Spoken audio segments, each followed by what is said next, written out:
नमस्ते, स्वागत छ हजुरहरूलाई भीमश्रेष्ठ युट्युब च्यानलमा। यदि भीमश्रेष्ठ युट्युब च्यानल पहिलोचोटि हेर्दै हुनुहुन्छ भने प्लिज सब्स्क्राइब गर्न चाहिँ नबिर्सिनु होला। हजुरहरूलाई एउटा मैले सानो जानकारीमूलक भिडियो लिएर आएको छु। प्लिज यो भिडियो अन्तिमसम्म हेरेर साथ दिनु होला।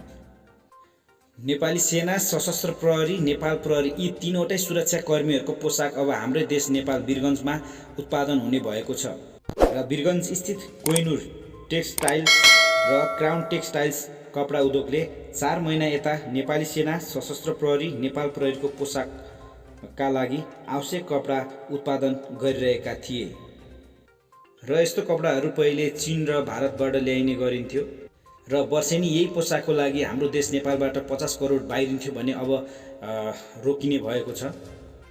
यी दुवै कपडा उद्योगले सहकार्यमा 4 महिना यता नेपाली सेनाको पोसाकका लागि 6 लाख मिटर कपडा, सशस्त्र प्रहरीका लागि 70,000 जोर तयारी पोसाक र नेपाल प्रहरीका लागि 2,70,000 मिटर कपडा उत्पादन गरिरहेका छन्। हजुरहरूलाई यो भिडियो कस्तो लाग्यो प्लिज कमेन्टमा लेखिदिनु होला। यस्तै जानकारीमूलक भिडियो हेर्नको लागि हाम्रो भीमश्रेष्ठ युट्युब च्यानल सब्स्क्राइब गर्न नबिर्सिनु होला।